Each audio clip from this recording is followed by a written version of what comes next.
রানাঘাটে বিজেপির জেলা অফিসে বিক্ষোভ, প্রার্থী বদলের দাবিতে বিক্ষোভ, কর্মী সমর্থকদের বিক্ষোভে সামিল হয়েছেন মতুয়া রাও। রানাঘাটে বিজেপির জেলা অফিসে এই বিক্ষোভ দেখান বিজেপির কর্মী সমর্থকদের একাংশ এবং প্রার্থী বদলের দাবি জানানো হয়েছে তাদের তরফ থেকে। আমরা দেখেছি বিজেপির প্রার্থী তালিকা প্রকাশের পরে কিন্তু রাজ্যের জেলায় জেলায় একাধিক এই ছবি, একাধিক বিক্ষোভ কিন্তু ইতিমধ্যেই সামনে আসছে। মূলত প্রার্থীকে কেন্দ্র করে এই অসন্তোষের ছবি সামনে আসছে জেলায় জেলায়। কৃষ্ণগঞ্জের বিজেপি প্রার্থী সুকান্ত মজুমদারকে বদলের দাবি জানিয়েছেন একাংশ। রানাঘাটে বিজেপির জেলা অফিসে বিক্ষোভ দেখান তারা। প্রার্থী বদলের দাবিতে বিক্ষোভ দেখান কর্মী সমর্থকদের একাংশ। বিক্ষোভে সামিল থাকেন আজ মতুয়া রাও। রানাঘাটে বিজেপির জেলা অফিসে বিক্ষোভ, প্রার্থী বদলের দাবিতে এই বিক্ষোভ কর্মী সমর্থকদের। কৃষ্ণগঞ্জের বিজেপি প্রার্থী সুকান্ত মজুমদারকে পরিবর্তনের দাবি জানিয়েছে বিজেপি কর্মী সমর্থকদের একাংশ।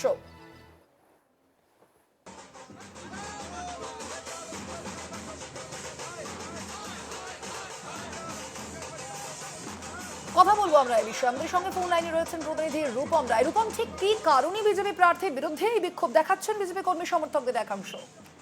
দেখো সোনালী, তোমাকে জানিয়ে রাখি, বিজেপি কর্মী সমর্থকরা প্রথম দিন থেকেই, যবে থেকে এই প্রার্থী ঘোষণা হয়েছে তবে থেকেই কিন্তু তারা রীতিমতো আন্দোলনে নেমেছেন। তাদের একটাই দাবি, রানাঘাট উত্তর পূর্ব বিধানসভা এবং রানাঘাট দক্ষিণ এবং তার সঙ্গে সঙ্গে কৃষ্ণগঞ্জে যখন দ্বিতীয় দফায় নাম ঘোষণা হয় সেই বিধানসভা, অর্থাৎ রানাঘাট দক্ষিণ এবং রানাঘাট যে পার্শ্ববর্তী অর্থাৎ কৃষ্ণগঞ্জ এলাকা, অর্থাৎ ভারত বাংলাদেশ সীমান্তবর্তী এলাকা, এই দুই জায়গার প্রার্থী যেরকম নিয়ে তাদের অসন্তোষ রয়েছে, সেরকম রানাঘাট উত্তর পূর্ব নিয়েও কিন্তু এই সমস্ত মানুষজনদের অসন্তোষ রয়েছে। তাদের জানাচ্ছেন যে এই যে যাদেরকে বিধায়ক পদপ্রার্থী হিসাবে করা হয়েছে, অর্থাৎ রানাঘাট দক্ষিণে ডক্টর অসীম কুমার বিশ্বাস এবং কৃষ্ণগঞ্জে সুকান্ত বিশ্বাস, এই দুজনকে তারা প্রার্থী হিসাবে মানছেন না।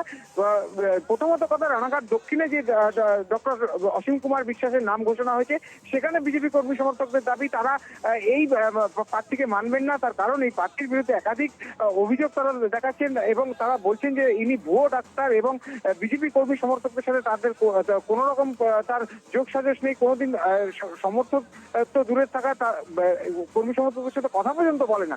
অপরদিকে সুকান্ত বিশ্বাস, যিনি কৃষ্ণগঞ্জের বিধায়ক পদপ্রার্থী হয়েছে, তার বিরুদ্ধে অভিযোগ তিনি ওই এলাকার ভূমিপুত্র নয়। আর এই ঘটনাকে কেন্দ্র করেই কিন্তু বিজেপি কর্মী সমর্থকদের একাংশ এবং মতুয়া সমাজ রীতিমতো জেলা পার্টি অফিসে বিক্ষোভ দেখাচ্ছেন। তবে তাদের এই বিক্ষোভের মূল কারণ যে এখনো পর্যন্ত সময় আছে এই দুই প্রার্থীকে, তার সঙ্গে সঙ্গে রানাঘাট উত্তর পূর্ব বিধানসভার যিনি প্রার্থী অসীম বিশ্বাস, তাকেও কিন্তু প্রার্থী পদ থেকে সরিয়ে অন্য নতুন মুখ আনতে হবে। আর এই ঘটনাকে কেন্দ্র করে এখন রীতিমতো বিজেপির যে গোষ্ঠীকন্দল তা কিন্তু প্রকাশ্যে এসেছে।